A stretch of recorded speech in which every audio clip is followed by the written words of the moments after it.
बंदे दक्षिण हरियाणा के बब्बर से हैं, जोरदार तालियां, और भी जोरदार तालियां।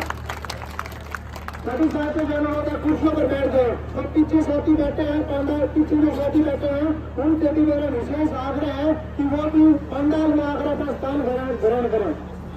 वो कुर्सियां अंदर ले आए, पंडाल में कुर्सियां ले आए, जो अंदर साथी बैठे हैं वो हमारे, मैं अब आमंत्रित करूंगा स्टेज पर राजदान सिंह जी को, वो आए और अपने संबोधन दे। दक्षिण हरियाणा के बब्बर शेर है हमारे मध्य, तो केवल जोरदार तालियां, जोरदार तालियां।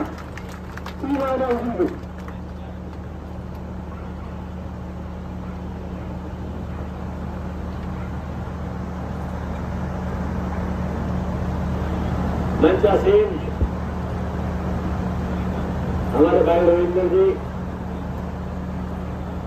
साथ में विराजमान सरपंच भाई अमित जी, भाई जगदीश जी खातूर, सरपंच भाई हंसराज जी, भाई रवि काश जी, बीडीसी मेंबर हमारे मंडला से, और भाई इंद्रजीत जी, भाई सोनू, और आज के सारे कार्यक्रम को आयोजित करने वाले भाई राकेश जी व उनके सभी साथीगण, उपस्थित मेरे सम्मानित बुजुर्गों, नौजवान साथियों, प्यारे भाइयों, प्यारे बच्चों और प्यारे साथियों, सबसे पहले तो मैं हमारी युवा टीम भाई राकेश को व उनके साथियों को बधाई देता हूं कि कल ही उन्होंने ये कहा कि कल सुबह 10 बजे आप युवा साथी मिलना चाहते हैं, और आज ठीक 10 बजे उन्होंने अपने इस कार्यक्रम का आयोजन किया, जहाँ इतने अंदर बच्चे हैं, इतने बाहर है, आप पीछे नजर उठा के देख सकते हैं, दूसरे सेट के अंदर भी इतने ही बच्चे बैठे हुए। ये इस बात का सबूत है कि उन लोगों के दिल और दिमाग में एक जज्बा है, वो चाहते हैं कि आज एक परिवर्तन इस देश में हो, प्रदेश में हो, और खास तौर पर महेंद्रगढ़ के अंदर हो, क्योंकि 10 साल तक हमने बहुत ज्यादा परेशानियों का सामना किया है। इस हरियाणा प्रदेश के अंदर जिस सरकार को भाजपा का मतदान मिला और सरकार बना पाए, उन लोगों ने जो वादे किए थे उनमें से एक भी वादा ऐसा नहीं था जिसको उन्होंने कभी पूरा किया। आज सबसे ज्यादा परेशानी अगर हमारे जिले में और प्रदेश के अंदर है तो वो है बेरोजगारी। जिले में मैं इसलिए कह रहा हूँ कि सबसे बड़ी हमारे यहाँ की भर्ती कहीं होती थी तो फौज की होती थी, सरकार की होती थी, कोई फौज की भर्ती को इन्होंने कच्ची भर्ती के रूप में तब्दील कर दिया, जिसका नाम रखा अग्निवीर योजना। इस अग्निवीर योजना ने नौजवानों के अंदर जो जज्बा फौज के प्रति होता था उसको धीमा कर दिया, और वह कि 4 साल के लिए भर्ती होने वाली और वो भी कच्ची, एक मन में एक भाव पैदा कर दिया, क्या इसी दिन की इंतजार थी, क्या यही अच्छे दिन थे जो भारतीय जनता पार्टी हमको देना चाहती। दोस्तों, समय आ चुका है, ये पार्टी न किसान की है, न जवान की, न कर्मचारी की, न व्यापारी की, और मजदूर का तो कोई इससे संबंध नहीं है, क्योंकि इन्होंने हमेशा सरमाएदारों के और बड़े कॉर्पोरेट हाउसेज की मदद करने का वादा किया, और आज भी ये लोग वही कर रहे हैं। न किसान की सुनते हैं, अगर किसान की सुनते तो 13 महीने तक आंदोलन नहीं करना पड़ता, 700 किसानों को जान नहीं देनी पड़ती, फिर मजबूर होकर के कानून वापस लिए, लेकिन एक शब्द उन किसानों की वोट पर नहीं कहा उन्होंने, MSP की गारंटी नहीं दी उन्होंने। और जहाँ तक जवान की बात आती है, या 5500 बच्चे सालाना हरियाणा के अंदर भर्ती होते थे, आज मात्र 900 बच्चे भर्ती होने का प्रोविजन रखा है, और 900 में भी 75% को 4 साल बाद निकाल देंगे, सिर्फ 25% बच्चे उसमें रहेंगे। आप अंदाजा लगाइए कि 5500 बच्चे भर्ती होने वाली जगह में मात्र 250 बच्चे रह पाएंगे। क्या यही एक अच्छी दिनों की शुरुआत है? देश के अंदर 2 लाख की फौज की भर्ती कम हो गई, प्रदेश के अंदर 2 लाख की कर्मचारियों की भर्ती कम हो गई। क्या यही हमारे अच्छे जी ने वादा किया था? 2 करोड़ लोगों को रोजगार देंगे, वादा किया था 15 लाख खाते में डलवाएंगे, वादा किया था अच्छे दिन लेकर के आएंगे, महंगाई को कम करेंगे, किसान की आमदनी को डबल करेंगे। अब कौन सी चीज इन्होंने की है? इसका मतलब ये है कि इनकी कथनी और करने में बहुत बड़ा अंतर है।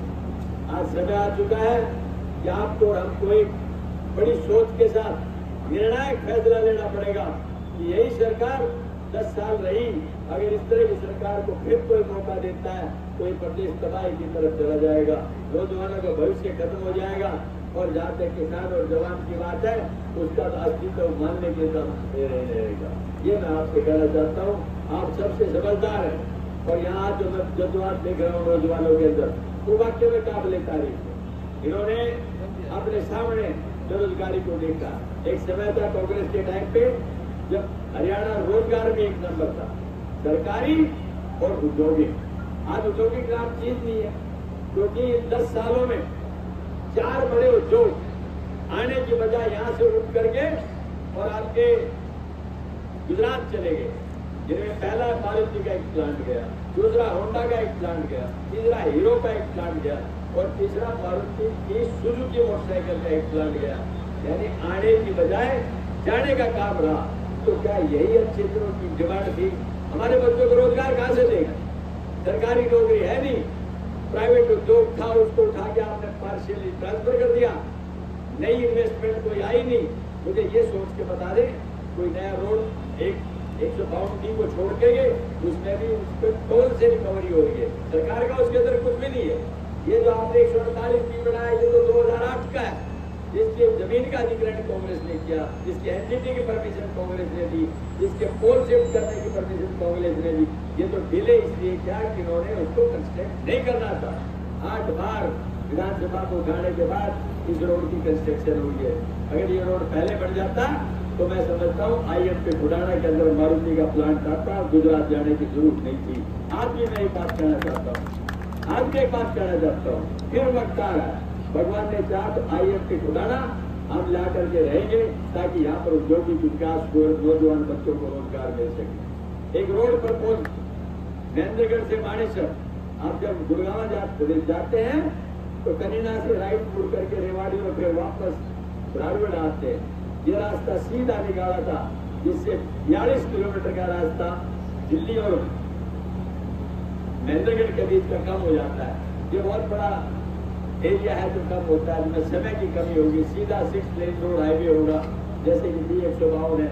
तो मैं समझता हूँ कोई भी बड़ा डॉक्टर कल मेडिकल पढ़ने के बाद यहाँ आने से हिचकिचाएगा नहीं। बड़ा प्रोफेसर यूनिवर्सिटी के अंदर पढ़ाने के लिए यहाँ आने से हिचकिचाएगा नहीं कि 1 आवर जर्नी, घंटों में नहीं गिनते, किलोमीटर में नहीं गिनते। जैसे विदेशों में 50 minute journey, 70 minute journey, 60 minute journey, उसको गिन के आते हो। तो मुझे पता है अगर यहाँ पर ये डेवलपमेंट हो जाती है तो हम गारंटी से कह सकते हैं कि हमारे क्षेत्र का विकास बहुत जबरदस्त तरीके से होगा और वो हो सकता है। एक मौका आपके पास आने वाला है। मैं यही कहूँगा आपसे, बड़ी सोच से, समझ से, विचार से, उसके बाद आपको फैसला लेना है कि हमने महेंद्रगढ़ के लिए विकास के अंदर क्या क्या काम कर रहे हैं। और बहुत सारी चीजें जिनके ऊपर मैं कह सकता हूँ कि आप और हम मिल करके लड़ाई लड़ेंगे। आने वाली 5 तारीख बहुत महत्वपूर्ण आपके लिए, उसके ऊपर आप बात कहेंगे तो हम निश्चित तौर पर आपसे बात करने की बात करेंगे। मैं सबसे बड़ी बात जो एक और है, जो आम आदमी के दिल और ध्यान में है, वो ये है कि बहुत सालों से हमारी एक डिमांड रही है कि महेंद्रगढ़ जिला हेडक्वार्टर है नाम लो। यानी जिला तो महेंद्रगढ़ हेडक्वार्टर है नाम लो। अगर 2 जिले बना दे, क्योंकि नागपुर हमारा बड़ा भाई है, वहाँ सभी ऑफिशियल डिस्ट्रिक्ट लेवल के ऑफिस एस्टेब्लिश्ड है। हम नहीं चाहते कि हम उनसे लेके यहाँ लेके आए। हम ये चाहते हैं कि हमारा जिला अलग हो और उनका जिला अलग। उसकी प्रिपरेशन ऑलमोस्ट कर दी गई है, क्योंकि जिला बढ़ाने के लिए 3 चीजों की रिक्वायरमेंट होती है। पहली जनसंख्या, दूसरे सब डिविजन, तीसरे तहसील और फिर चौथा लगाओ तो ब्लॉक्स। तो ब्लॉक्स की गिनती भी बढ़ा दी है, सब डिविजन की गिनती भी बढ़ा दी है। 2 सब डिविजन हो गए अब महेंद्रगढ़ में, एक करीना महेंद्रगढ़ और एक तहसील सतनाड़ी, एक जिला। उधर नागलकोट sub division, Nagaur sub division और अटेल की तहसील, वो एक जिला। और अब सिर्फ बात रहती है पॉपुलेशन की, उसकी भी एक बार प्रक्रिया देख लेते। सत्ता आएगी तो प्रयास रहेगा, आपका ईमान जवान आपके पास लौट करके आएगा। मैं ये आपके पास गारंटी IMP आएगा, सीधे रोड की हमने कल्पना की है, उसको प्रयास प्रॉपर्टी से जुटा रहेगा। और अभी तो सिर्फ एक शुरुआत है।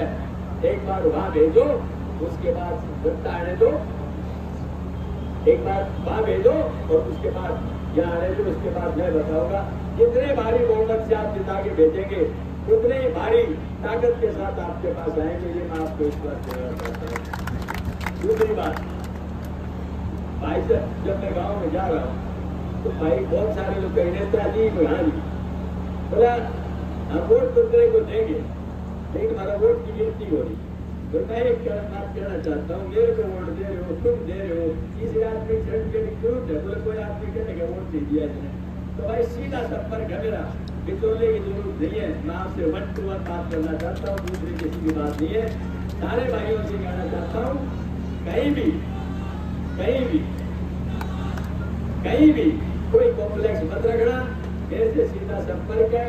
मैं आपसे इतना कह सकता हूँ कि जो विकास की गति कांग्रेस में चली थी उस विकास की गति को तेजी से बढ़ाने का हम काम करेंगे, उसको विकास में बढ़ाने का काम करेंगे। और इस भारतीय जनता पार्टी के किसान के लिए एक बात और गई कि हम किसानों की आमदनी डबल करेंगे। आमदनी तो डबल करी नहीं, लेकिन उन्होंने खाद्य कट्टे का वजन 50 से 45 कर दिया, भाव बढ़ा दिया और वो भी लाइन में लगा दिया। तो अंदाजा लगा सकते हैं कि किसान के प्रति कितनी अच्छी नीयत है। आप समझ लेना, न किसान के, न जवान के, न मजदूर के, न कर्मचारी के, न व्यापारी के, आपको अपनी जगह को सेफ प्रयास करना है। नौजवान बच्चों, आपका भविष्य आपके सामने, चूक मत करना इसके अंदर। रोजाना नहीं आता ऐसा अवसर। आज एक कहते हैं शुरू मेरी बात कि लम्हों की गलती को सदियों ने भोगा। एक क्षण की गलती होती है, उसको सदियों ने भोगा।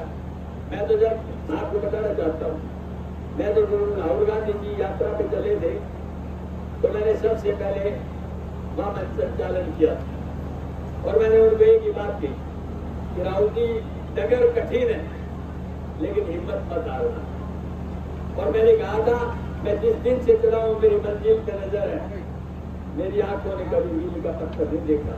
आप जिस मंजिल पे चलते हो उसके रास्ते देखने की जरूरत नहीं, आपका निशाना देखना है। और भाई निशाना आने वाली 5 तारीख को आपका निशान है और 2 नंबर पर बटन है। ये काम आप कर देना, अगला काम मैं करूँगा। ये आपसे कहना चाहता हूँ। आप सब भाइयों का बहुत बहुत धन्यवाद, खासतौर पर भाई राकेश का, सोनू का, इनकी टीम का और सारे नौजवानों का मैं धन्यवाद करता हूँ। इस जज्बे को, इस खेल को, इस हिम्मत को इसी तरह से आप बरकरार रखना।